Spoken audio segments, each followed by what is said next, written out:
Cellular respiration plant physiology का important chapter है। उसमें आपने ग्लाइकोलिसिस को पढ़ लिया है। ग्लाइकोलिसिस को पढ़ने के बाद अब इसका जो नेक्स्ट टॉपिक है, जो एंड प्रोडक्ट है पायरुविक एसिड। अब यहाँ से जैसा आपने 10th में पढ़ा था, इसके फेट बन जाते हैं दो। एक फेट फर्मेंटेशन की तरफ जाता है और दूसरा जो है इसका एरोबिक रेस्पिरेशन का जाता है। एनाएरोबिक रेस्पिरेशन में दो तरीके के फर्मेंटेशन होते हैं। तो इस वीडियो को ध्यान से देखें, वीडियो को पूरा देखें ताकि आपको जो है जो टॉपिक एनसीईआरटी का दिया गया है वो बिल्कुल क्लियर हो जाए। और नीट में जितने भी क्वेश्चंस पूछे जाते हैं या ओलंपियाड में जितने भी क्वेश्चंस पूछे जाते हैं वो क्वेश्चन इस वीडियो से कवर हो जाएंगे। आपके 5 या 7 मिनट का वीडियो है। वीडियो को लास्ट तक जरूर देखें। जिन बच्चों ने अभी तक सब्सक्राइब नहीं किया, सब्सक्राइब जरूर कर दें ताकि आपके पास इंफॉर्मेटिव वीडियोज़ पहुँचते रहें। तो टॉपिक 12.3 एनसीईआरटी 11th फर्मेंटेशन। जैसा कि आपने आपको बताया था कि जो ग्लाइकोलिसिस है, इस ग्लाइकोलिसिस का जो एंड प्रोडक्ट है वो है पायरुविक एसिड। पायरुविक एसिड के लिए ना तो कोई ऑक्सीजन की ज़रूरत है, ठीक है, और ना ही माइटोकॉन्ड्रिया की, तो ये साइटोप्लाज्म में होता है, ठीक है ना। इसके बाद अब आता है जो पायरुविक एसिड। वो पायरुविक एसिड जब बन जाता है तो जो पायरुविक एसिड है वो 3 कार्बन वाला कंपाउंड है। तो इसके 2 फेट बनते हैं। एक बनता है लैक्टिक एसिड फर्मेंटेशन, जो कि होता है मसल्स में जब ऑक्सीजन प्रेजेंट नहीं होती है।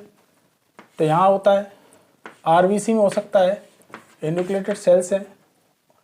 और दूसरा है एल्कोहल फर्मेंटेशन। इस तरीके की फर्मेंटेशन प्रोसेस होती है ईस्ट में, कुछ बैक्टीरिया में भी होती है।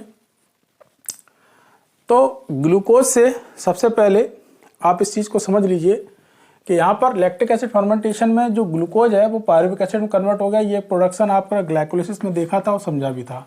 इसमें एक जगह पर हाइड्रोजन निकल गए थे जो कि NAD ने ले लिए थे, और दूसरा ATP भी बन गए थे, ठीक है। इतना प्रोसेस आपने पढ़ा था। पायरुविक एसिड जो कि 3 कार्बन वाला कंपाउंड है, यही आपका लैक्टेट डिहाइड्रोजनेज, यहाँ पर एक एंजाइम है लैक्टेट डिहाइड्रोजनेज, जो कि लैक्टिक एसिड डिहाइड्रोजनेज भी बोलते हैं इसको। तो ये पायरुविक एसिड को यहाँ पर रिड्यूस कर देगा और लैक्टिक एसिड में कन्वर्ट कर देगा। Simple, no release of CO2, क्योंकि ये भी 3 कार्बन वाला कंपाउंड है और ये भी 3 कार्बन वाला कंपाउंड है।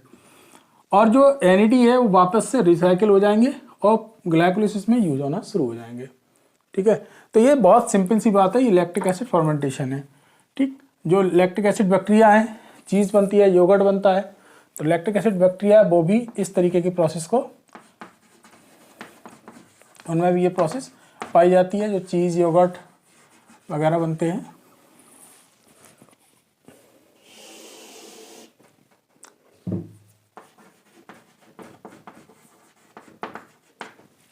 दूसरा है आपका एल्कोहल फर्मेंटेशन। इस एल्कोहल फर्मेंटेशन में जो ग्लूकोज है, ये ग्लूकोज पायरुविक एसिड में कन्वर्ट हो गया, ADP आपके ATP में कन्वर्ट हो गए, और जो NAD है वो आपका NADH में चला गया। सिंपल। यहाँ पर एक एंजाइम होता है डीकार्बोक्सिलेज। डीकार्बोक्सिलेज हमने आपको एंजाइम पढ़ना बताया था। डी मीन्स निकाल दी, कार्बोक्सी माने CO2, लेज एज माने एंजाइम। वो एंजाइम जो डीकार्बोक्सिल कर दे यानी CO2 को निकाल दे। तो पायरुविक एसिड जो कि 3 कार्बन वाला कंपाउंड है, इससे CO2 निकल जाएंगी, क्योंकि 2 पायरुविक एसिड बने थे तो 2 CO2 रिलीज होंगी। और बाद में इसको एक एसिड चीज़ में कन्वर्ट किया जाए, इसको बोलते हैं एसीटल्डिहाइड। एसीटल्डिहाइड, यहाँ पर ये एसीटल्डिहाइड भी डिहाइड्रोजनेज होगा, यहाँ एसीटल्डिहाइड भी डिहाइड्रोजनेज होगा। और यहाँ पर NAD जो बने हुए थे, इस NADH से हाइड्रोजन को ले लिया जाएगा, और एसिटल्डिहाइड जब भी एल्डिहाइड यहाँ पर रिड्यूज होगा तो एल्कोहल बनाएगा। अगर ऑक्सीडाइज होता तो एसिड बनाता, एल्डिहाइड एसिड बना देता। लेकिन यहाँ पर रिड्यूज होगा, रिडक्शन होगा, तो रिडक्शन की वजह से यहाँ पर जो बनेगा वो होगा एथाइल अल्कोहल यानी C2H5OH।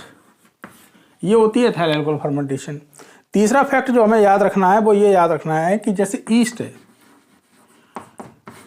या लैक्टिक एसिड फर्मेंटेशन हो या एसिड अल्कोहल फर्मेंटेशन हो, दोनों ही हैजार्डस प्रोसेस हैं, जिसमें जो है दोनों ही हानिकारक तत्व बनते हैं। यानी लैक्टिक एसिड भी बनता है वो भी हानिकारक है, और जो अल्कोहल बनता है वो भी हानिकारक है। इसको इस तरीके से समझिए, ईस्ट में जो है जैसे ही अल्कोहल का परसेंटेज बढ़ जाएगा तो ये परसेंटेज 13% तक ही, 13% अल्कोहल को ही ये टॉलरेट कर सकता है। 13% अल्कोहल से जैसे ही होगा ईस्ट पॉइजनड हो जाएंगे और ख़त्म हो जाएंगे। ये बात समझनी है आपको। तो नेचुरल बेवरेजेस जितने भी हैं, जितने भी नेचुरल बेवरेजेस हैं, उनमें जो अल्कोहल परसेंटाइल है वो 13% से कभी भी ज़्यादा नहीं हो सकता।